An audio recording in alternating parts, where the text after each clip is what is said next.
پھر بھی صلوات بھیج دیں محمد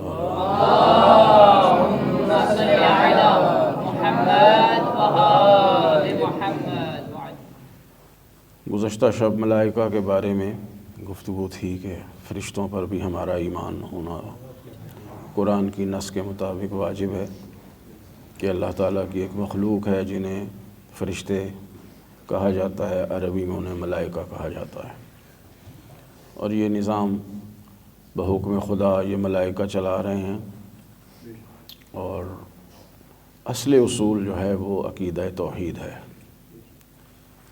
سارا نظام خداوند عالم کے اختیار میں ہے، وہی مالک الملک ہے، وہی خالق ہے، وہی قادر ہے، اور اسی کے حکم سے یہ ساری کائنات چل رہی ہے، اور ہمارا ایمان ہے اور اس پر بے شمار دلائل ہیں، قرآن سے بھی، حدیث سے بھی، اور سب سے بڑھ کے عقلی دلائل موجود ہیں کہ خداوند عالم وحدہ لا شریک ہے، اس کا کوئی شریک نہیں ہے، نہ اس کی ذات میں، نہ اس کی صفات میں، نہ اس کی عبادت میں، نہ اس کے افعال میں، کوئی اس کا شریک نہیں ہے۔ قرآن کریم نے بھی اشارہ فرمایا ہے کہ لو کان فیہما آلہۃ الا اللہ لفسدتا، اگر زمین و آسمان میں یعنی کائنات میں خدا کے علاوہ، اللہ کے علاوہ کوئی اور معبود بھی ہوتا، کوئی اور خدا بھی ہوتا، تو یہ زمین و آسمان تباہ و برباد ہو جاتے، فاسد ہو جاتے۔ آپ نے زندگی میں مشاہدہ کیا ہے کہ اگر ایک کام دو بندوں کے سپرد کر دیا جائے تو وہ کام صحیح نہیں ہوتا۔ ہر کام کرنے والے کا سلیقہ اپنا ہوتا ہے، انداز اپنا ہوتا ہے، طریقہ کار اپنا ہوتا ہے، تو وہ کام کبھی پائے تکمیل تک نہیں پہنچ سکتا۔ اگر ایک گاڑی کا سٹیئرنگ دو ڈرائیوروں کو دے دیا جائے کہ دو ڈرائیور مل کے ایک گاڑی کو چلائیں تو اس کا چلنا ناممکن ہے، ایکسیڈنٹ ضرور ہو جائے گا، فساد ہوگا، تباہ و برباد ہو جائے گا۔ بائک چلا رہے ہیں آپ، اگر اسی بائک کا ہینڈل دو آدمیوں کے سپرد کر دیا جائے تو وہ اس کا ایکسیڈنٹ ہونا ضروری ہے، لازمی ہے، صحیح نہیں چلے گا۔ اسی طرح اگر دو ہوتے اس نظام کائنات کو چلانے والے تو یہ نظام جس ترتیب سے اور منظم انداز سے چل رہا ہے اس انداز سے نہ چل سکتا۔ ہر چیز نظام قدرت میں منظم نظر آ رہی ہے، ہر چیز اپنے وقت کے اوپر ہو رہی ہے، ہر کام اپنے ٹائم پہ ہو رہا ہے، تو یہی دلیل ہے کہ اس نظام کو چلانے والا ایک ہے، اور اسی آیت نے کہا ہے کہ لو کان فیہما آلہۃ الا اللہ لفسدتا، اگر دو ہوتے، ایک سے زیادہ ہوتے، آلہہ یعنی جمع ہے، الہ کی جمع ہے آلہہ، تو لفسدتا، لام تاکید کا ہے کہ یقیناً یہ نظام فاسد ہو جاتا، یہ زمین و آسمان قائم نہ رہ سکتے۔ اور بھی اس پر بہت سی دلیلیں ہیں۔ اب ہمارا چونکہ موضوع نہج البلاغہ سے ہے کہ امیر المومنین علیہ السلام نے توحید کے بارے میں کیا ارشاد فرمایا ہے۔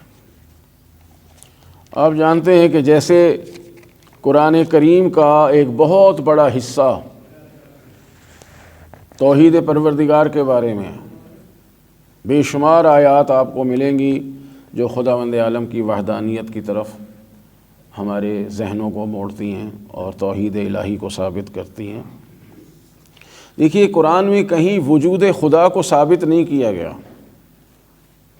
کوئی ایک ایسی آیت نہیں ہے جو خدا کے وجود کو ثابت کرے۔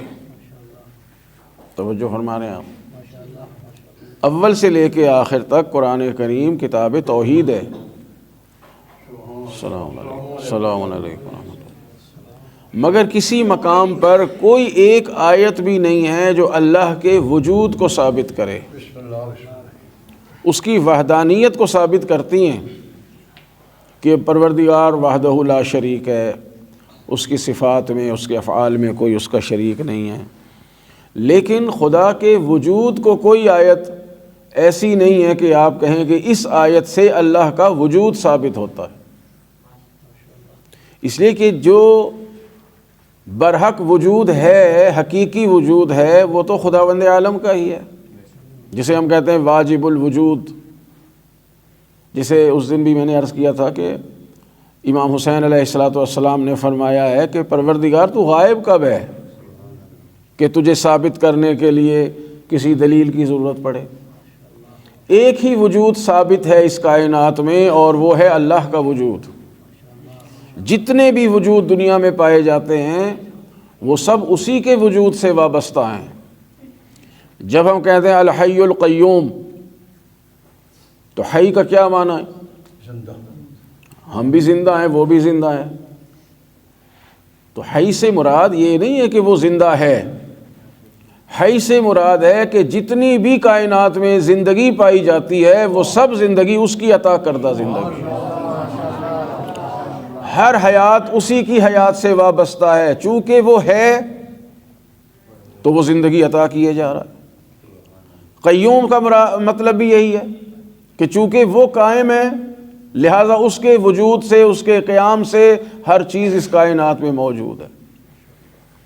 تو خداوند عالم کا وجود ہی ثابت ہے، اس کو ثابت کرنے کی ضرورت نہیں ہے، اور جتنے بھی وجود پائے جاتے ہیں وہ سب اسی کی ذات سے ہیں۔ اس کو کہا جاتا ہے واجب الوجود۔ منطق میں 3 قسم کے وجود کا ذکر ملتا ہے کہ البتہ حقیقت میں 2 ہی وجود ہیں، ایک واجب الوجود ہے، ایک ممکن الوجود ہے۔ واجب الوجود ایک ہی ذات ہے، اور منطقی اور عقلی اعتبار سے واجب الوجود ہو ہی ایک ذات سکتی ہے، ایک کے علاوہ اور کوئی واجب الوجود ہو ہی نہیں سکتا۔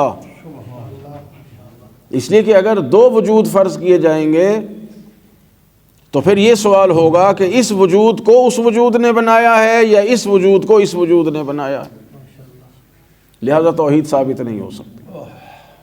تو واجب الوجود ایک ہی ذات ہے، اس کے علاوہ جو بھی کائنات میں پایا جاتا ہے، جس کا بھی وجود ہے، وہ ممکن الوجود کہلاتا ہے۔ ہم سب ممکن الوجود ہیں، ممکنات میں سے ہیں، اور یہ عالم ممکنات ہے، کائنات ممکنات ایک ہی چیز ہے، ہو جانا۔ کسی چیز کے ہونے کے امکانات ہوتے ہیں تو وہ چیز وجود میں آ جاتی ہے، جب اس کے امکان ختم ہو جاتے ہیں وہ چیز ختم ہو جاتی ہے۔ ہمارے پیدا ہونے کے اسباب مہیا ہوئے، ہم پیدا ہو گئے، ہم وجود میں آ گئے، یعنی امکانات فراہم ہوئے تو ہم آ گئے۔ اگر ہمارے پیدا ہونے کے امکان اور اسباب ہی نہ ہوتے تو ہمارا وجود دنیا میں آ ہی نہیں سکتا تھا۔ جس وقت ہماری زندگی کے اسباب ختم ہو جائیں گے، امکانات ختم ہو جائیں گے تو ہم ختم ہو جائیں گے۔ مگر واجب الوجود وہ ہوتا ہے کہ جس کے نہ ہونے، جس کا وجود نہ اسباب کے ہونے کا محتاج ہے اور نہ اس کا وجود ختم ہونے کے لیے امکانات اور اسباب کا محتاج ہے، نہ اس کا وجود بننے کے لیے امکانات کا محتاج ہے، نہ اس کا وجود ختم ہونے کے لیے امکانات کا محتاج ہے۔ اس لیے ہم کہتے ہیں کہ نہ اللہ پیدا ہوتا ہے، نہ اللہ تعالیٰ کے لیے موت ہے، لا یموت، اس کے لیے فنا نہیں ہے، موت نہیں ہے۔ تو واجب الوجود ایک ہی ہوگا، اس کے علاوہ جتنے بھی ہیں سب ممکن الوجود ہیں۔ ایک کہا جاتا ہے ممتنع الوجود، وہ اصل میں وجود ہے ہی نہیں، وہ ہے عدم، جس کی کوئی مثال دنیا میں آپ نہیں دے سکتے۔ ممکن الوجود کی ہم سارے ہیں، واجب الوجود اللہ کی ذات ہے، ممتنع الوجود جو ہے ہی نہیں وجود دنیا میں، وہ تو اسے اصل میں عدم کہا جاتا ہے۔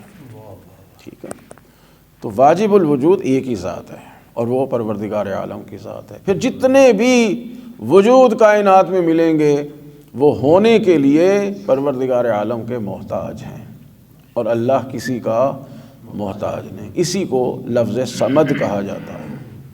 قرآن کریم میں جو کہا جاتا ہے اللہ الصمد، اس سے یہی مفہوم مراد ہے۔ ایک صلوات بھیج دے محمد۔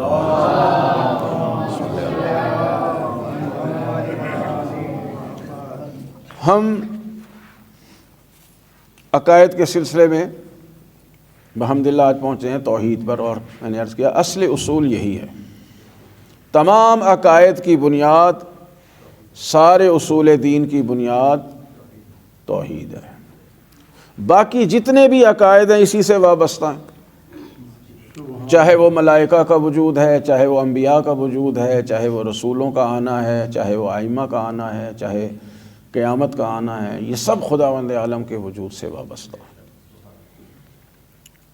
جب انسان کا یہ عقیدہ درست ہو جائے گا تو پھر سارے عقائد خود بخود درست ہوتے چلے جائیں گے۔ اب ہم نے دیکھنا ہے کہ مولا کائنات امیر المومنین علی ابن ابی طالب علیہ السلام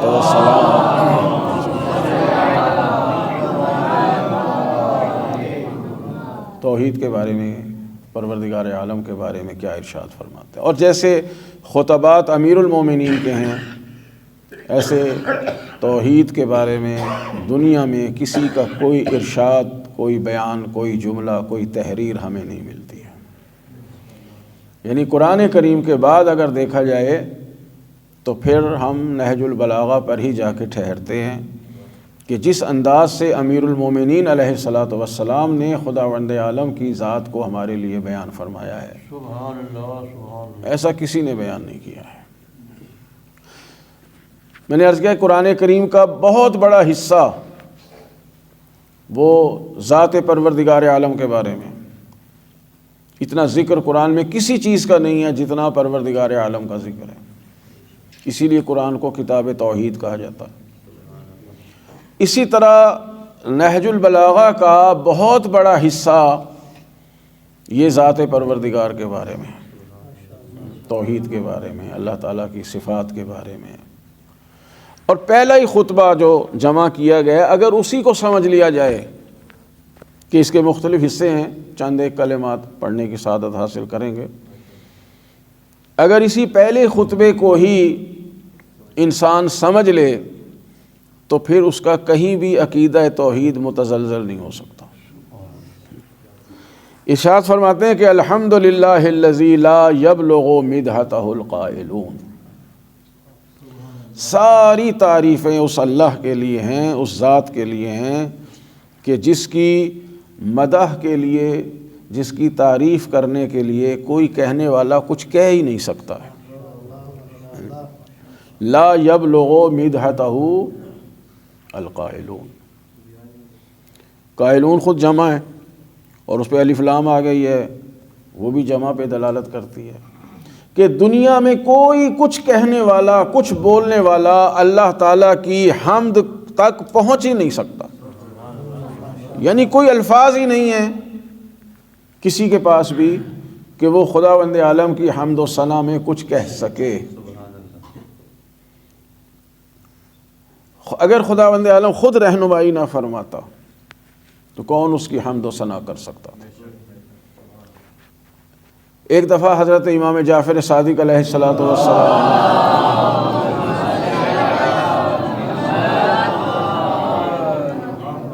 ایک منت مانی کسی کام کے لیے کہ اگر یہ کام ہو جائے تو میں اللہ کی ویسے حمد کروں گا جیسے اس کی حمد کرنے کا حق ہے۔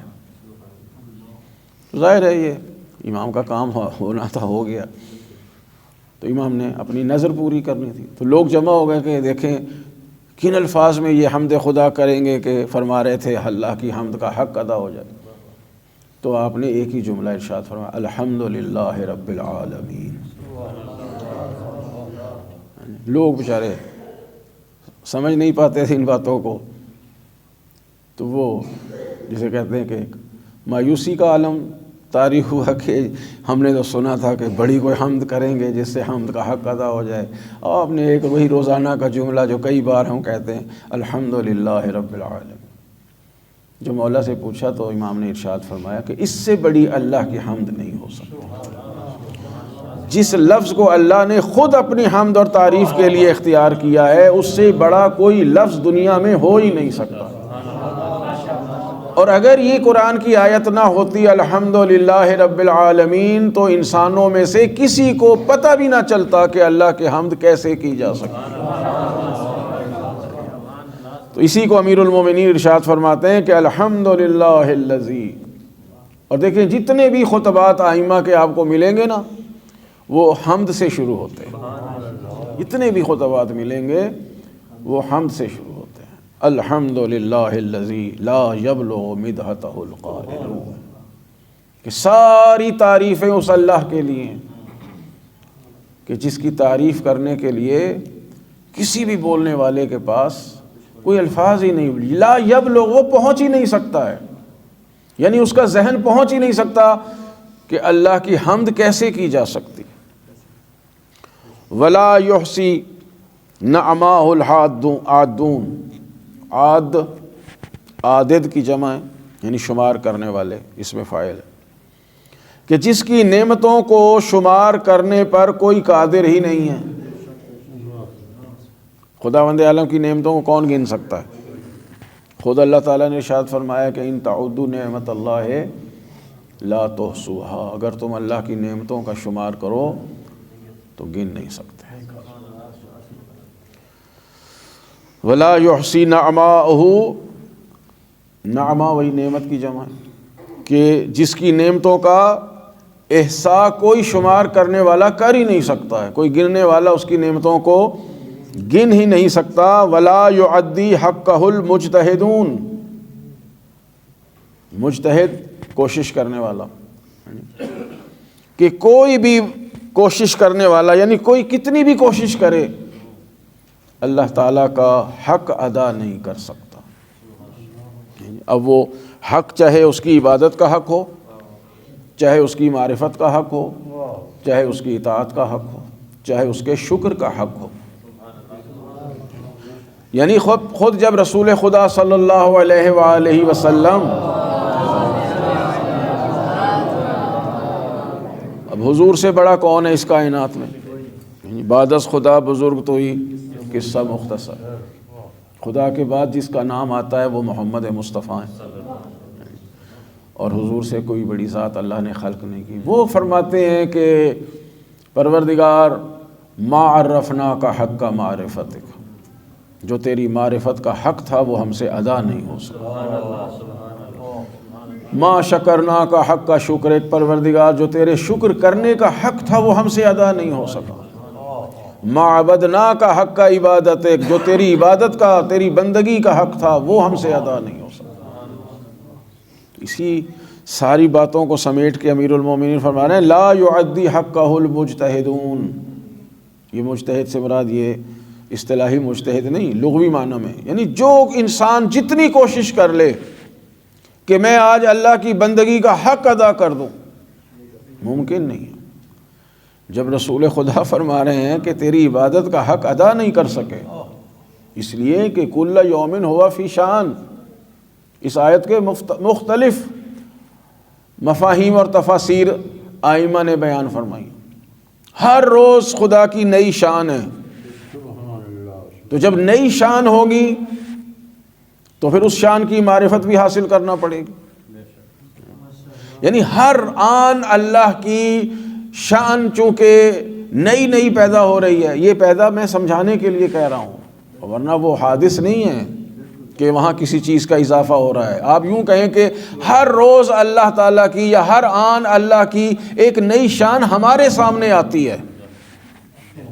کل یومن ہوا فی شان کا مفہوم ایک یہ بھی ہو سکتا ہے کہ ہر آن اگر انسان غور و فکر کرے تو خدا بند عالم کی ایک نئی شان اور ایک نئی منزلت جو ہے، وہ نیا مقام اس کا ہمارے سامنے آتا ہے، پھر اس کی معرفت بھی حاصل کرنی پڑے گی، ہر نعمت کے اعتبار سے اس کی معرفت حاصل کرنی پڑے گی۔ تو جب اس کی نعمتوں کا احساس نہیں ہو سکتا تو پھر اس کی معرفت کا حق کون ادا کر سکتا؟ اور اسی لیے بعض روایات میں ملتا ہے کہ اللہ تعالیٰ نے اپنے نبی کو کیا دعا تعلیم فرمائی؟ قل رب زدنی علما۔ اور نبیوں کی دعائیں اور ہیں، یا اللہ مجھے بیٹا دے دے۔ اکثر انبیاء کی دعائیں قرآن کریم میں مل جاتی ہیں۔ جناب سلیمان کہہ رہے ہیں یا اللہ مجھے اتنا بڑا ملک اور حکومت دے دے کہ میرے بعد کسی کو اتنی بڑی حکومت نہ ملے۔ یہ ان انبیاء کی ایسی دعائیں ہیں، مگر میرے نبی کو اللہ نے خود حکم دیا ہے قل رب زدنی علما، کہ پروردگار میرے علم میں اضافہ فرما۔ کس نبی سے فرما رہا ہے؟ جس نبی کو اللہ تعالیٰ فرماتا ہے علمک ما لم تکن تعلم، یعنی اس کا لغوی اور جسے کہتے ہیں کہ لفظی معنی آپ جو بھی کریں، میں تو اکثر اس کا معنی یہی کرتا ہوں کہ حبیب جتنا علم عالم امکان میں ممکن تھا وہ سارا ہم نے آپ کو دے دیا ہے، جتنا علم ممکن تھا اس کائنات میں، اس عظیم ترین بشر کو، اس اعلیٰ ترین فرد کو جتنا علم دیا جا سکتا تھا وہ سارا علم ہم نے دے دیا آپ کو۔ اس کے باوجود کیوں فرما رہا ہے کہ قل رب زدنی علما؟ حبیب یہ دعا کیا کرو، یہ کہا کرو پروردگار میرے علم میں اضافہ فرما۔ معصوم فرماتے ہیں کہ اس لیے کہ اللہ کی ہر آن ایک نئی صفت ہمارے سامنے آتی ہے، ایک نئی شان سامنے آتی ہے، ایک نیا مقام سامنے آتا ہے، اس میں ایجاد نہیں ہو رہا، اللہ کے وجود میں وہ نئی نئی صفات پیدا نہیں ہو رہی، ہمارے سامنے وہ نئی نئی صفات اجاگر ہو رہی ہیں۔ اس کی معرفت حاصل کرنے کے لیے حضور کو کہا قل رب زدنی علما، پروردگار جیسے ہر آن تیری نئی شان ہمارے سامنے آ رہی ہے، اسی طرح ہر آن ہمارے علم و معرفت میں بھی اضافہ فرماتا چلا جا۔ تو اسی کو فرمایا ہے کہ لا یؤدی حقہ المجتہدون، اللہ تعالیٰ کی ذات کا جو حق ہمارے اوپر ہے کوئی کوشش کرنے والا اس کو ادا نہیں کر سکتا۔ الذی لا یدرکہ بعد الہمم، خدا کے لیے دنیا اگر اس کلام کو پڑھے تو بتائے دنیا میں کوئی ہے جس نے امیر المومنین کی طرح اللہ کی توصیف کی ہے؟ دنیا کی آپ جا کے توحید سنیں نا، عجیب عجیب باتیں لوگ کرتے ہیں، انسان کو ہنسی آ جائے گی کہ یہ ان کی معرفت توحید ہے کہ جی گٹھلیوں کو کون اگاتا ہے، اور بس آگے آگے کیا بات کی جائے، ایک صلوات بھیج دے محمد والے۔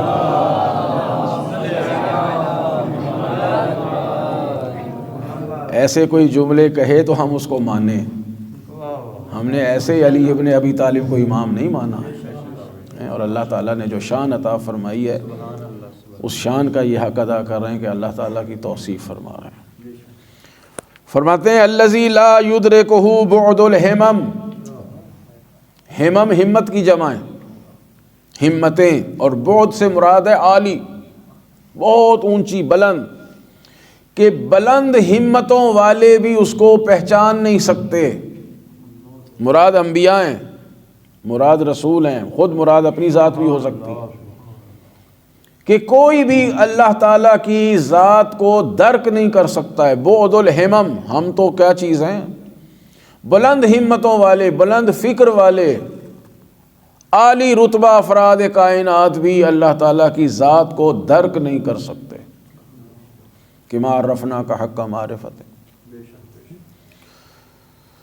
ولا ینالہ غوث الفتن، فتن فتین کی جمع ہے، یعنی بہت ہی عقل مند لوگ، ذہین و فتین اردو میں بھی استعمال ہوتا ہے، کہ عقل کی گہرائیوں میں اترنے والے بھی، غواصی کرنے والے بھی، غواصی کہتے ہیں جو دریا کی سمندروں کی تہہ میں اترتے ہیں لوگ،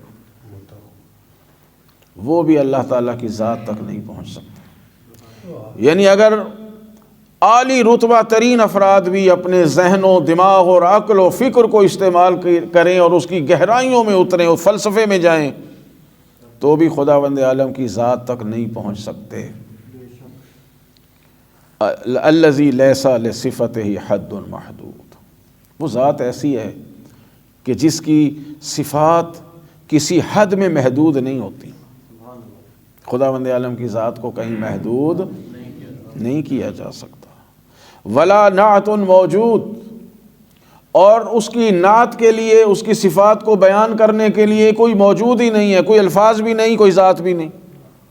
کون بیان کرے اللہ تعالیٰ کی صفات کو، اور اس کے نعت کے لیے وہ الفاظ کہاں سے لائیں جو اللہ تعالیٰ کی شان کو بیان کریں۔ ولا وقت معدود ولا اجل ممدود، کوئی وقت معدود نہیں ہے۔ یہ یہاں لفظ وقت جو ہے ابتدا کے لیے آیا ہے، یعنی اس کی ابتدا کو شمار نہیں کیا جا سکتا کہ وہ کب سے ہے۔ ہمارے لیے ہو سکتا ہے ممکن الوجود کے لیے کہ یہ کب وجود میں آئے، فلاں انسان کب پیدا ہوا، ایک وقت کو معین کیا جا سکتا ہے، لیکن اللہ تعالیٰ کب سے ہے کوئی کہہ سکتا ہے؟ یعنی یہ لفظ کب بھی استعمال کرنا اس کی شان کے خلاف ہے. لا وقت المعدود، کوئی وقت اس کے لیے شمار نہیں کیا جا سکتا کہ وہ کب سے ہے. وہ وقت کا خالق ہے. جو وقت کا خالق ہو وہ وقت کے اندر کیسے آ جائے؟ جس نے وقت پیدا کیا ہے وہ خود وقت کا محتاج کب ہوگا؟ یہی اس کے واجب الوجود ہونے کی دلیل ہے. ولا اجل ممدود، اور اس کی مدت کب تک ہے؟ اجل کہتے ہیں مدت کو. وہ کب تک رہے گا اس کو بھی معین نہیں کیا جا سکتا، اس لیے کہ وہ جب وقت کا خالق ہے تو جو خالق زمان ہے وہ زمان سے ماورا ہے، وہ وقت سے ماورا ہے. جب وقت سے ماورا ہے تو نہ اس کی ابتدا ہو سکتی ہے نہ اس کی انتہا ہو سکتی ہے. جس کی ابتدا بھی نہ ہو اور انتہا بھی نہ ہو اسی کو سرمد کہا جاتا ہے. اللہ تعالیٰ کی ذات سرمد ہے، اس کے علاوہ کوئی سرمد ہے ہی نہیں.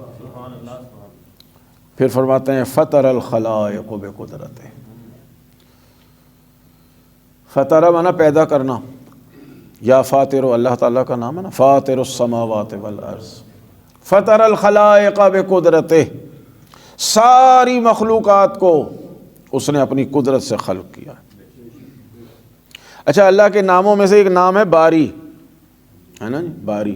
باری تعالیٰ بھی کہتے ہیں. ہم بریاں ہیں، وہ باری ہے. باری کسے کہتے ہیں؟ جو کسی نقشے کے بغیر بنائے اور بے عیب بنائے.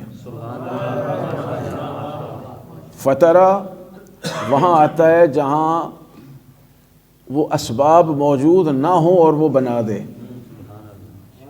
جی، اسباب نہیں ہیں، بنا دی.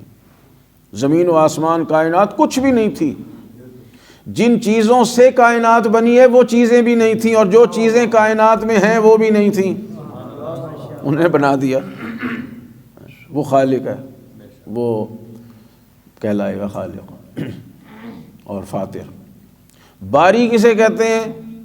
جو بنائے، پہلے سے کوئی نقشہ نہ بنائے، بغیر نقشے کے بنائے اور بے عیب بنائے. بڑے سے بڑا انجینئر لے لیں آپ، بڑے سے بڑا دنیا کا سب سے ماہر ترین انجینئر ہو، اسے کہیں ایک بلڈنگ بنانی ہے، چاہے 5 مرلے کا گھر بنانا ہو، سب سے پہلے وہ نقشہ بنائے گا اور اس کو خوب اچھی طرح آبزرو کرے گا، دیکھے گا کوئی عیب تو نہیں ہے اس کے اندر، کوئی کمی، کوئی بیشی، کوئی جھول نظر نہ آئے. لیکن باری وہ ہے کہ جو نقشے کے بغیر بناتا ہے اور پھر اس میں کوئی عیب نکال نہیں سکتا. ساری کائنات، اللہ تعالیٰ سورہ ملک کے آغاز میں بھی فرماتا ہے دیکھو، غور کرو ذرا، آسمان کو دیکھو، کوئی عیب نظر آئے تو بتاؤ. اور یہ چیلنج قیامت تک کے لیے موجود ہے. یہ نہیں ہے کہ انہی لوگوں کے سامنے تھا جو مکے میں بیٹھے تھے اور وہ بیچارے کیا بتاتے. آج کی دنیا کے لیے بھی جب ٹیکنالوجی کہاں سے کہاں پہنچ گئی ہے، اللہ کہتا ہے میری کائنات میں تمہیں ذرہ برابر بھی کوئی عیب نظر آئے تو ذرا نشاندہی کرو نا. انسان اس کو عیب دار بنا رہے ہیں، اس کائنات کو انسان نقصان پہنچا رہے ہیں، مگر اللہ تعالیٰ نے جو بنایا ہے وہ ایسا بے عیب بنایا ہے کہ کوئی اس میں عیب تلاش کر ہی نہیں سکتا، چونکہ عیب ہے ہی نہیں. اچھا، خود ہمارا اپنا وجود، جی، ہمیں جو اللہ تعالیٰ نے بنایا ہے، کوئی اپنے وجود میں ذرا عیب تلاش کر کے بتائے. تو یہ کچھ نقص ہوتے ہیں انسان کے بدن میں. کوئی خدا نہ کرے نابینا پیدا ہو گیا، کوئی بہرا پیدا ہو گیا، کسی کی کوئی ٹانگ معذور ہو گئی. یہ پروردگار کی خلقت کا عیب نہیں ہے، یہ عیب اس لیے ہے کہ جہاں سے انسان کا عمل دخل شروع ہوتا ہے وہاں عیب پڑنے شروع ہو جاتے ہیں. اب ظاہر ہے کہ ہمارا موضوع تو نہیں ہے، لیکن بہرحال ہماری زندگیوں سے تعلق رکھتی ہے. دین اسلام نے، یعنی محمد و آل محمد علیہ الصلاۃ والسلام نے ہماری زندگی کے ایک ایک لمحے کے لیے ہمیں اعمال عطا کیے. ہر لمحے آپ مفاتیح الجنان کھول لیں اور دیکھ لیں، ساعت اول کی دعا، ساعت ثانی کی دعا، ساعت ثالث کی دعا، جتنے بھی ساعتیں ہیں دن میں، جتنے بھی لمحات ہیں، ہر لمحے کی دعا، ہر دن کی دعا، ہر وقت کی دعا، ہر عمل کی دعا، شادی بیاہوں کی دعائیں ہیں جی، شادی بیاہوں کی دعائیں. ہم نے شادی بیاہوں کو جو ہے وہ اور طرف لے گئے. شادی کے لیے جناب ڈھول بجائے جا رہے ہیں، پتہ نہیں کیا کیا کام اس دنیا میں ہوتا ہے. اور پھر اسی شادی کے عمل کو انسانوں نے پتہ نہیں کیا سمجھ لیا ہے، حالانکہ اللہ تعالیٰ نے اس کو اپنی نعمتوں میں سے ایک نعمت اور اپنی آیتوں میں سے ایک آیت قرار دیا ہے. یعنی اپنی آیت قرار دیا اس شادی کے ہو جانے کو. بیوی کے لیے شوہر اور شوہر کے لیے بیوی کو اللہ نے کہا من آیات ہی، یہ اللہ کی آیتوں میں سے ہیں، یہ اللہ کی نشانیوں میں سے ہیں. اعمال بتائے ہیں، دعائیں بتائی ہیں، اوقات بتائے ہیں. اب ہم ایسی دنیا میں ہیں، نہ ان اوقات کی طرف پرواہ ہے، نہ ان ساعات کی طرف پرواہ ہے، نہ ان اعمال کی طرف پرواہ ہے. تو پھر یہ ہے کہ جب بچے وجود میں آئیں گے تو ماں باپ کی غلطیوں سے کوئی نہ کوئی عیب جسمانی پیدا ہو جاتا ہے. ورنہ اگر بنیادی ڈھانچہ دیکھا جائے، اللہ تعالیٰ بنیاد فراہم کرتا ہے نا، بنیاد فراہم کرتا ہے. اس کے انسان کے وجود کو جو اللہ تعالیٰ نے بنایا ہے وہ سب کا بنیادی ڈھانچہ ایک جیسا ہے. اور آج تک کوئی بڑے سے بڑا سائنسدان یہ ثابت نہیں کر سکا کہ یہ رگ اضافی تھی، یہ انتڑی اضافی تھی، یہ رگ کم ہو گئی، اتنی رگیں اور چاہیے تھیں، اتنی ہڈیاں اور چاہیے تھیں، یہ ناک یہاں نہ ہوتا، یہ آنکھ یہاں نہ ہوتی، یہ کان یہاں نہ ہوتے. ہر چیز جہاں اللہ تعالیٰ نے بنائی ہے اس چیز کو وہیں ہونا چاہیے تھا. اسے اللہ تعالیٰ فرماتا ہے کہ میں نے انسان کو بہترین قوام میں پیدا کیا ہے. لقد خلقناہ فی احسن تقویم، احسن تقویم. ہر چیز جو اس کائنات میں آپ کو نظر آئے گی نا، اس کا حسن اسی جگہ پہ پایا جائے گا. انسانوں کو چھوڑ کے آپ دیگر چیزوں کو دیکھیں، صحراؤں میں چلے جائیں، بیابانوں میں چلے جائیں، پہاڑوں پہ چلے جائیں، میدانی علاقوں میں چلے جائیں، ہر چیز کا اسی مقام پہ اپنا ایک خاص حسن پایا جاتا ہے. یہ ہے اس کی وہ خالقیت کہ مولا ارشاد فرما رہے ہیں فطر الخلائق بقدرتہ، اس نے اپنی قدرت سے اپنی تمام مخلوقات کو خلق کیا. اور کیسی کیسی مخلوق. اسی نہج البلاغہ میں آپ دیکھیں مولا امیر المومنین نے چمگادڑ کی تخلیق پہ گفتگو کی ہے کہ چمگادڑ کا وجود کیسا. نہج البلاغہ کو پڑھیں. اس دن میں نے بتایا تھا جارج آرڈر کہتا ہے میں نے 200 مرتبہ پڑھا ہے. اور فرانسیسی ایک گزرا ہے گوسٹا بولوون، اس کا میں نے کئی دفعہ حوالہ دیا ہے. وہ کہتا ہے میں نے علی کی نہج البلاغہ کو اتنی مرتبہ پڑھا، اتنی مرتبہ پڑھا، اور کس کس چیز کی تخلیق پہ علی نے گفتگو کی ہے. زمین کیسے بنی کون بتائے گا؟ اسی خطبے میں مولا فرماتا. آسمان کیسے بنائے کسی نے نہیں بتایا، امیر المومنین نے بتایا. اور بالکل آیات قرآنی کے مطابق جملے، چمگادڑ کی تخلیق، مور کی تخلیق، اور پتہ نہیں کیا کیا بتائیں امیر المومنین نے. وہ گوسٹا بولوون کہتا ہے مجھے تو لگتا ہے یہ کائنات یا علی نے خود بنائی ہے یا بنانے والا بنا رہا تھا اور علی ابن ابی طالب دیکھ رہے تھے. یعنی بالکل اس طرح ہے کہ جیسے کوئی چیز ہمارے سامنے بن رہی ہو اور ہم اس کا مشاہدہ کر رہے ہیں اور اس کو دیکھ دیکھ کے بتاتے چلے جا رہے ہیں یہ ایسے بنی ہے، یہ ایسے بنی ہے، یہ ایسے بنی ہے. کسی نے چمگادڑ کی تخلیق پہ بات کی ہو تو بتائیں. امیر المومنین نے اسی نہج البلاغہ میں چمگادڑ کی تخلیق پہ، مور کی تخلیق پہ، یعنی اور چیزوں کی تخلیق پہ بھی آپ نے ارشادات فرمائے ہیں اور بتا رہے ہیں کہ فطر الخلائق بقدرت. جتنی بھی مخلوقات خدا ہیں وہ اللہ تعالیٰ نے اپنی خاص قدرت سے خلق کی.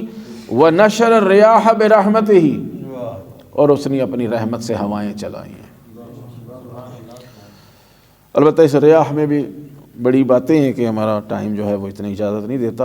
وَوَتَّدَ بِالصُّخُورِ مَيَدَانَ عَرْضِهِ، یہ زمین جو بنائی نا، آگے بھی ہے اس میں ایک جملہ، یہ زمین بعض مقامات پر متحرک تھی، حرکت میں تھی، ہل رہی تھی، جسے ہم اردو میں کہتے ہیں زمین ہل رہی تھی۔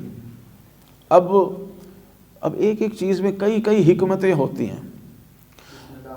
هو الذی بعث فی الامیین رسولا منہم یتلو علیہم آیاتہ ویزکیہم ویعلمہم الکتاب والحکمہ۔ حکمت موجود ہے نا، وہ چاہے تو کہتا خبردار زمین ہلنا نہیں، جی تو زمین کی جرأت ہی نہ ہلتی۔ اس کے متحرک ہونے میں بھی حکمتیں تھیں۔ جو زمین متحرک ہے، کہیں ساکن ہے، زمین بالکل ہلتی نہیں ہے، کہیں پہ ہل رہی ہے۔ یہ زلزلے ہر جگہ تھوڑی آتے ہیں، خاص مرکز ہوتے ہیں زلزلے کے، وہاں سے زلزلہ آتا ہے، وہاں سے زمین ہلتی ہے، وہ سینکڑوں میل گہرائی میں بھی ہو سکتی، اور وہاں سے بھی کہیں دور تک ارتعاش چلا جاتا ہے، کہیں پوری زندگی میں کبھی زلزلہ آیا ہی نہیں۔ یہ ساری حکمتیں ہیں۔ ارشاد فرماتے ہیں کہ بعض مقامات پر زمین متحرک تھی اور اس کی حرکت میں بھی ظاہر حکمت تھی۔ وَاتَّدَ بِالصُّخُورِ مَيَدَانَ عَرْضِ، اللہ نے وہاں پہاڑوں کو میخوں کی طرح گاڑ دیا ہے۔ وَاتَّدَ کہتے ہیں میخوں کو، یعنی یہ جو بڑی بڑی میخیں ہوتی ہیں اسے کہتے ہیں وَاتَّدَ۔ صخور صخر کی جمع ہے، یعنی اونچی جگہ، پہاڑ کہہ لیں آپ، چٹانیں کہہ لیں۔ وَاتَّدَ بِالصُّخُورِ میدان عرضہ، یعنی اپنی زمین کے پھیلاؤ پر جہاں وہ متحرک تھی وہاں وَاتَّدَ بِالصُّخُور، پہاڑوں کو میخوں کی طرح بنا کے اللہ تعالیٰ نے گاڑ دیا ہے۔ اور دیکھ لیں جہاں پہاڑ ہیں عموماً زلزلے وہیں آتے ہیں، ہے نا، تو یہ بھی امیر المومنین نے اشارہ فرمایا۔ اب آ کے فرماتے ہیں اول الدین معرفت، دین کی جو اولیت ہے اور ابتدا ہے وہ اللہ تعالیٰ کی معرفت ہے۔ آپ بھی صرف میر وغیرہ کے آغاز میں پڑھتے ہیں، وہی ہے کہ اول الدین معرفت، ہاں جی وہی معرفت، یعنی معرفت الجبار، وآخر العلم تفویض الامر الیہ۔ اول العلم معرفت الجبار وآخر العلم تفویض الامر الیہ۔ علم کی ابتدا اللہ کی معرفت ہے، اور علم کا کمال یہ ہے کہ اپنے تمام امور اللہ کے سپرد کر دیے جائیں۔ امیر علیہ السلام فرماتے ہیں اول الدین معرفت، دین کی ابتدا، انسان کا دین کہاں سے شروع ہوتا ہے؟ خدا کی معرفت سے۔ دیکھ لیں جہاں معرفت توحید نہیں ہوگی، معرفت خدا نہیں ہوگی، وہاں صحیح دین نہیں پایا جائے گا۔ وَكَمَالُ مَعْرِفَتِهِ التصدیق بِهِ، اور معرفت کا کمال یہ ہے کہ اس کے وجود کی تصدیق کی جائے کہ وہ ہے۔ وَكَمَالُ تَوْحِيدِهِ، کمال و معرفت ہی التصدیق بہ، وکمال التصدیق بہ توحیدہ، اور اس کی تصدیق کا کمال یہ ہے کہ جب آپ خدا کو مان رہے ہیں تو اس کا کمال یہ ہے کہ اس کو وحدہ لا شریک مانا جائے۔ وکمال التصدیق بہ توحیدہ وکمال توحیدہ الاخلاص لہ، اور وحدانیت کا اخلاص یہ ہے، وحدانیت کا کمال یہ ہے کہ اس کو خالص توحید مانا جائے، اس کے ساتھ کسی کی ملاوٹ نہ کی جائے، خالصتاً اللہ تعالیٰ کے وجود کو مانا جائے۔ یا علی یہ اخلاص کیا ہوگا؟ فرماتے ہیں کمال الاخلاص لہو نفی الصفات عنہ، اور کمال اخلاص یہ ہے کہ اس کی صفات کو اس کی ذات سے الگ نہ مانا جائے، جسے ہم کہتے ہیں کہ صفات عین ذات ہیں۔ خدا کے علاوہ جو بھی ہیں ان کی ذات اور صفات الگ الگ ہے۔ ایک ذات ہے یعنی وجود، ذات سے مراد وہ ذات نہ لیں جو ہمارے معاشرے میں رائج ہے، ذات سے مراد ہے وجود۔ ایک ہمارا وجود ہے، ایک ہماری صفت ہے، ہم دو ہیں، ہر بندہ دو ہیں۔ جتنی صفات ذاتی زیادہ ہوتی جائیں گی وہی ایک وجود زیادہ میں تقسیم ہوتا چلا جائے گا۔ ایک آدمی انسان ہے، یہ اس کا وجود ہے۔ اچھا وہ فرض کریں کہ عالم بن گیا ہے تو عالم ہونا اس کی ایک صفت ہے، وہ خوش خط بھی ہے، خوش نویس ہے، کاتب ہے، تو کاتبیت اس کی دوسری صفت ہے، اب یہ 2 ہو گئے، 3 ہو گئے، وہ شاعر بھی ہے تو یہ 4 ہو گئے۔ صفات کے بڑھنے سے وجود میں بھی تعدد پیدا ہوتا چلا جائے گا۔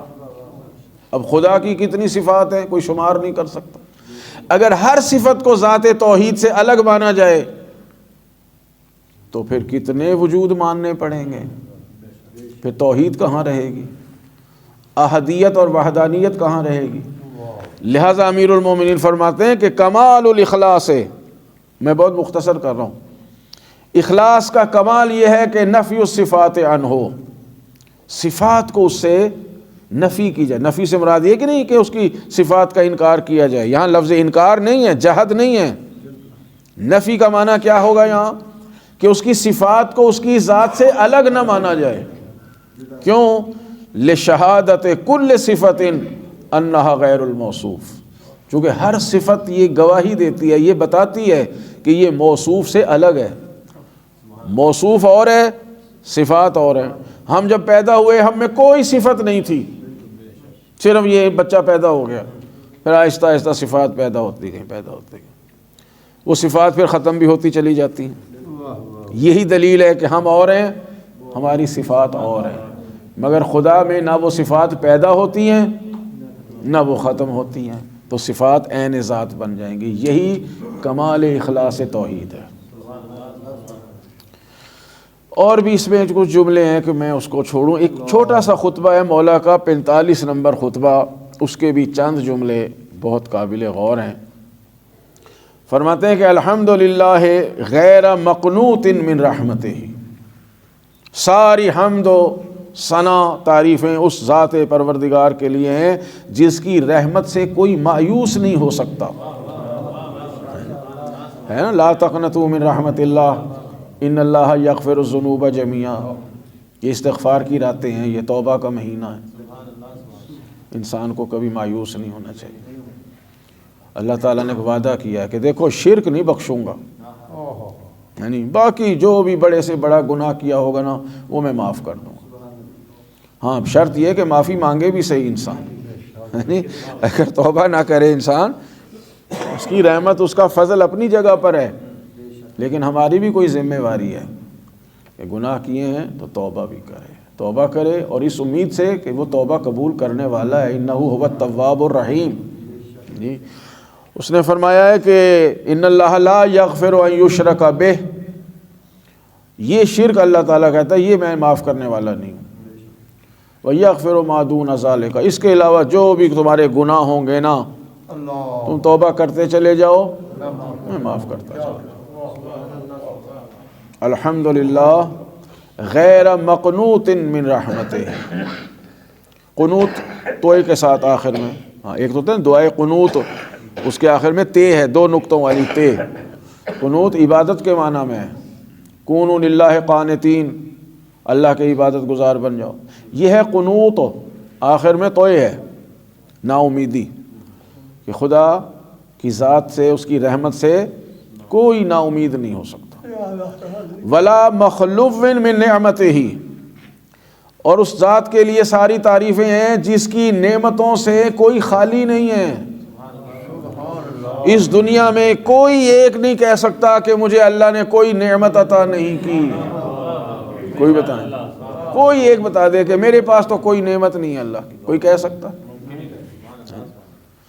غریب سے غریب ترین ہم نعمتیں انہی کو سمجھتے ہیں، پیسہ آ گیا نعمت آ گئی، دولت آ گئی ہیں جی، اور اولاد آ گئی نعمت آ گئی، یہ بھی نعمتیں ہیں، یہ بھی نعمتیں ہیں، نعمت ظاہری ہے یہ، لیکن سب سے بڑی نعمت تو یہ وجود ہے، یہ زندگی جو اللہ تعالیٰ نے دی ہے، اس سے بڑی نعمت کیا ہے؟ ایک واقعہ ملتا ہے، ابھی یاد آ گیا، حضرت عیسیٰ علیہ السلام نے ایک دن دعا کی کہ اللہ مجھے ایک بندہ دکھا جس سے تو اس زمین پر سب سے زیادہ راضی ہے، انہی کے زمانے میں کوئی مجھے ایسا بندہ دکھا جس سے تو سب سے زیادہ راضی ہے۔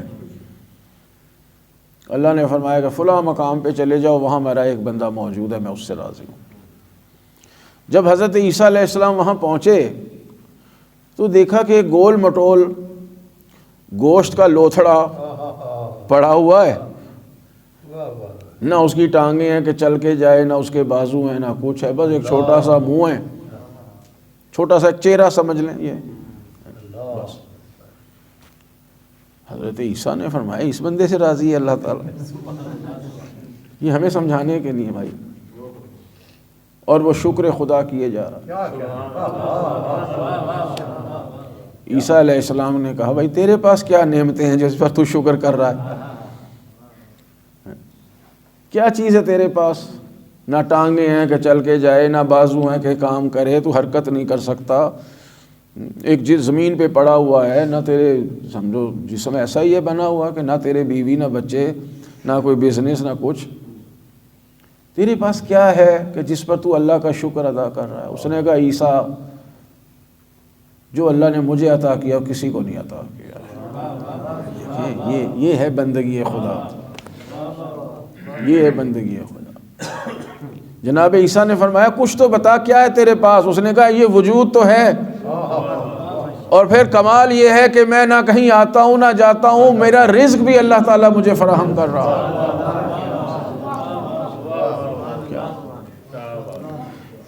کیا ذات ہے پروردگار کی، اور کمال امیر المومنین کا یہ جملہ ارشاد فرمایا کہ لا مخلوف من نعمتہ، کوئی ایک ایسا نہیں ہے جو یہ کہے کہ میرے پاس اللہ کی کوئی نعمت نہیں ہے۔ سب سے بڑی نعمت وجود، زندگی عطا فرمائی ہے۔ ولا مایوس من مغفرتہ، اور کوئی شخص ایسا نہیں ہے جو اللہ سے مغفرت پر مایوس ہو جائے۔ مایوسی کفر کہا گیا ہے کہ خدا کی رحمت سے مایوس ہونا کفر کہا گیا۔ کیوں؟ اس لیے کہ جو خدا سے مایوس ہو جائے پھر اس کا سہارا کون ہے اس دنیا میں؟ کوئی خدا کی رحمت سے مایوس نہیں ہو سکتا، مگر نبی صادق نے فرمایا ہے، پیغمبر اکرم نے فرمایا ہے کہ ہیں کچھ لوگ جو اللہ کی رحمت سے مایوس ہیں، فرمایا من مات علی بغض آل محمد مات مایوسا من رحمت اللہ، کہ جو اللہ کی جسے اس حالت میں موت آئے کہ میرے اہل بیت کے بغض میں مرتا ہے نا، وہ پھر اللہ کی رحمت سے مایوس ہو کے مرتا ہے کہ اب اس کے لیے مغفرت کا کوئی راستہ موجود نہیں ہے۔ اللہ محمد پہ ولا مستنکف عن عبادتہ، کیا عظیم جملہ، واہ سید واہ۔ لا مستنکف عن عبادتہ، فرماتے ہیں اللہ کی عبادت میں کوئی جو ہے نا وہ عیب نہیں ہے۔ سبحان اللہ۔ خداوند عالم کی عبادت کرنے میں کوئی عیب نہیں ہے، کسی کے لیے آر نہیں ہے۔ استنکاف کہتے ہیں آر سمجھنے کو۔ کوئی کام ہوتا ہے نا انسان آر سمجھتا ہے، میں یہ کام کیوں کروں، میں اتنا بڑا انسان ہوں، میں یہ عہدے دار ہوں، میرے پاس یہ منصب ہے، میں اتنا دولت مند ہوں، میں اتنا بڑا علم رکھنے والا ہوں۔ علم بھی انسان کے اندر تکبر پیدا کر دیتا، میں یہ کام کروں۔ یہ انسان بہت سے کاموں کو آر سمجھتا ہے، اور بہت سے کام ایسے ہیں جو شریعت نے روکا ہے کہ تمہاری شان کے خلاف ہے، یہ کام نہ کرو۔ سب سے پہلے تو گناہ ہے،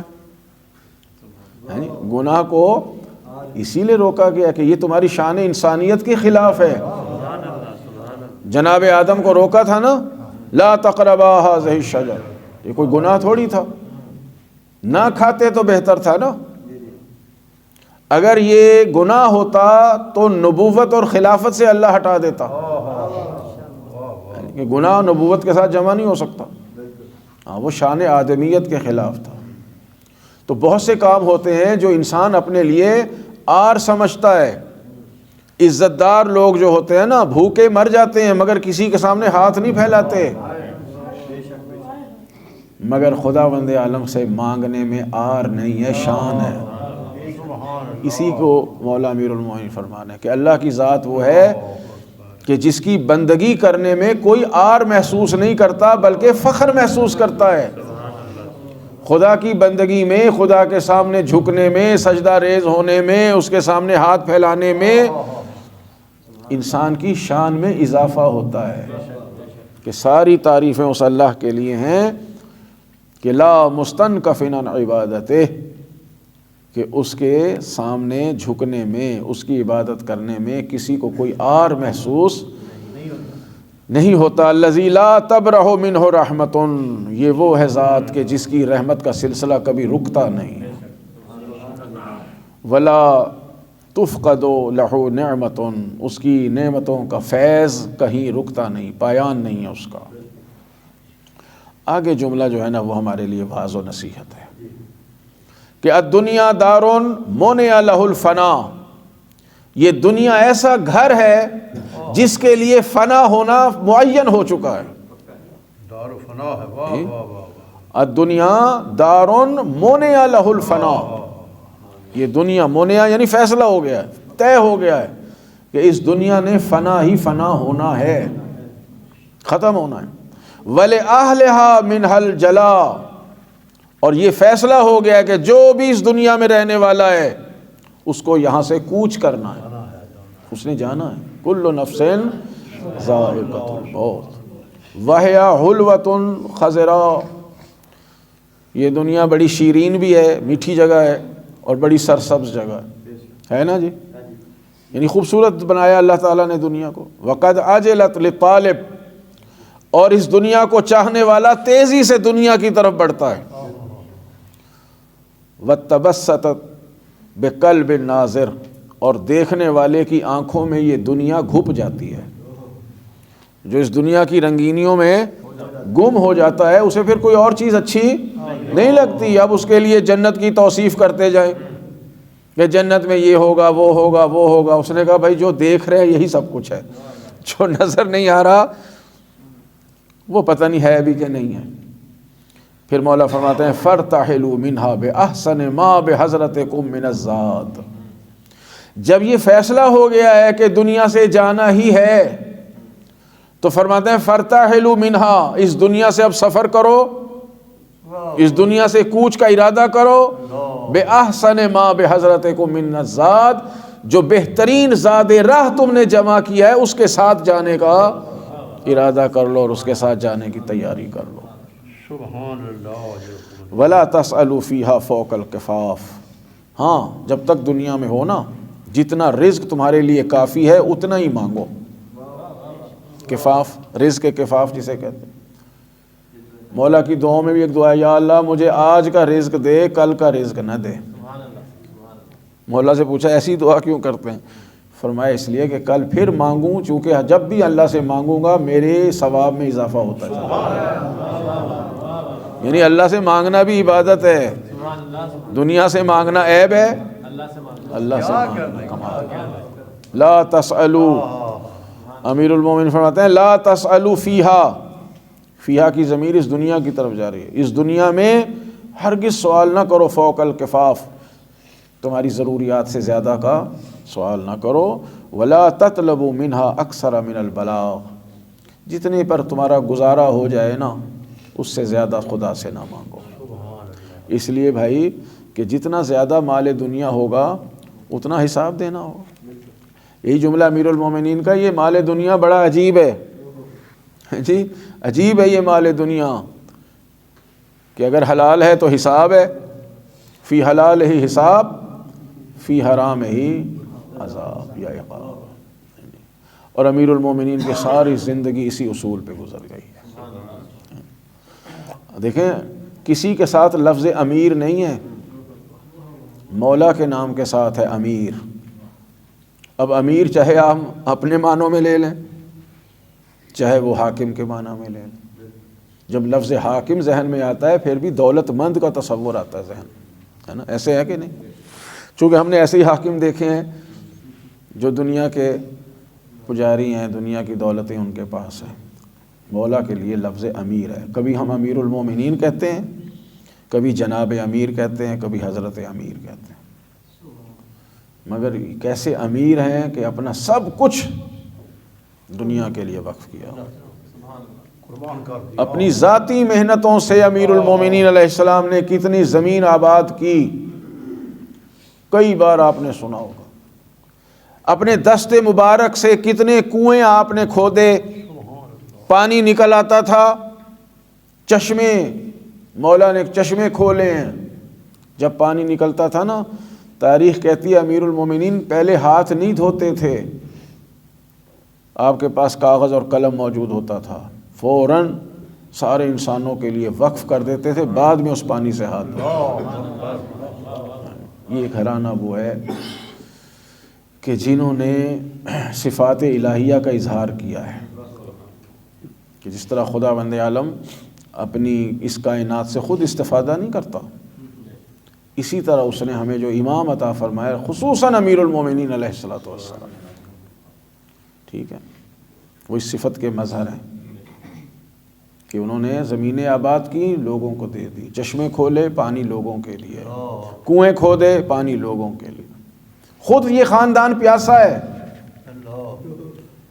کبھی آیا ذکر آب زمزم کے بارے میں تو وہاں بھی عرض کریں گے، اور آپ پڑھ بھی سکتے ہیں کہ دنیا پانی بند کر رہی تھی، بنی ہاشم سب کے لیے پانی کھول رہے تھے، جناب عبد المطلب نے جو زمزم کا کنواں کھولا، وہ آج تک ان کے دست مبارک کا فیض جاری ہے، پوری دنیا پانی پی رہی ہے۔ جناب اسماعیل والا چشمہ تو بند ہو گیا تھا، اسی جگہ کو حکم خدا سے پھر جناب عبد المطلب نے کھولا۔ عبد المطلب کون ہے؟ مولا کے دادا ہیں۔ دنیا پانی بند کرنے والی تھی، یہ پانی پلانے والے ہیں۔ ذکر تو پھر کربلا سب سے بڑی دلیل ہے کہ لوگ پانی بند کر رہے ہیں، یہ پانی پلا رہے ہیں، جیسے وہ حر کے واقعے میں گزرا ہے۔ اور کتنے لوگ درمیان میں ملے امام حسین علیہ السلام کو۔ یہ حر کا واقعہ تو اس لیے آ جاتا ہے کہ دشمن کا لشکر آیا تھا، مگر کتنے لوگ اس سفر میں امام حسین علیہ السلام کو ملے ہیں، اور سید الشہداء فرمایا کرتے تھے یہ پیاسے انہیں پانی پلاؤ۔ اور امام حسین علیہ السلام کا ایک معجزہ تو رات عرض کیا تھا کہ نیزہ گاڑا ہے زمین میں اور وہاں سے پانی کا چشمہ، مگر 3 دن کے پیاسے ہیں، سب بچے پیاسے، 6 ماہ کا بچہ کیا باس ہے۔ امام چاہتے تو چشمہ جاری نہ ہو جاتا۔ بیٹی، انسان بیٹی کا دکھ برداشت نہیں کرتا، بیٹوں کے دکھ برداشت ہو جاتے ہیں۔ بیٹا کوئی چیز مانگے، باپ اس سے صرف نظر کر لیتا ہے۔ جو بیٹیوں والے ہیں وہ اس مفہوم کو زیادہ سمجھ سکتے ہیں، مگر بیٹی کی جو طلب ہے نا، وہ باپ ہر صورت میں پوری کرتا ہے۔ مگر یہاں عالم کیا ہے کہ سکینہ جیسی بیٹی پیاسی ہے۔ حسین کریم ابن کریم ہے، جو دشمن کی پیاس کو برداشت نہیں کر سکتے، وہ اپنی اولاد کی پیاس کو برداشت کر۔ جناب علی اکبر نے یہی کہا تھا نا آ کے کہ بابا آپ نے میری جنگ دیکھی؟ امام نے فرمایا ہاں بیٹا بہت خوبصورت لڑ رہے۔ کہا کاش بابا ایک گھونٹ پانی مل جاتا۔ جوان بیٹا شہزادہ علی اکبر، ہم شکل پیغمبر۔ لوگ آیا کرتے تھے مدینے میں کہ ہم نے نظر کی تھی، منت مانی تھی کہ رسول اللہ کی بارگاہ میں کوئی نظر پیش کریں، کسے دیں؟ مدینے والے کہتے تھے حسین کے بیٹے علی اکبر کو جا کے پیش کرو، وہ ہم شکل پیغمبر ہیں۔ ان کی چال بھی، امام حسین نے یہی دعا کی تھی نا کہ پروردگار اب تو گواہ رہے، میں اس جوان کو بھیج رہا ہوں لشکر یزید کے مقابلے میں جو صورت میں، سیرت میں، کردار میں، گفتار میں تیرے نبی کا مشابہ ہے، اور وہ ہم شکل پیغمبر کسے کہہ رہا ہے؟ معجز نما حسین کو، صاحب معجزہ امام حسین کو، کہ اگر ایک گھونٹ پانی مل جاتا۔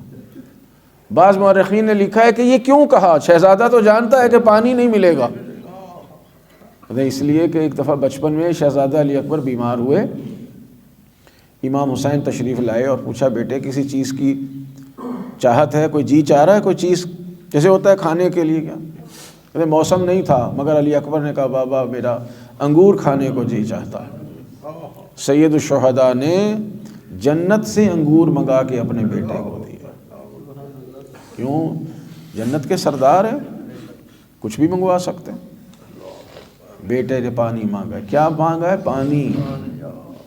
پانی ایسی چیز ہے دنیا میں آپ کسی سے بھی مانگ سکتے ہیں۔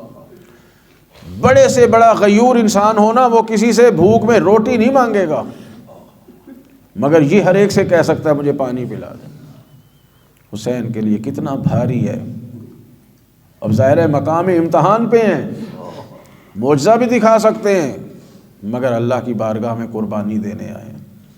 فرمایا، یہی فرمایا، بیٹا پانی تو نہیں ہے، ہاں ایسا کرو میری زبان پہ اپنی زبان رکھ دو۔ ایک نفسیاتی اثر کیا ہے مولا کے اس جملے نے کہ بیٹے پانی نہیں ہے، مگر ایسا کرو میری زبان پر اپنی زبان رکھ دو۔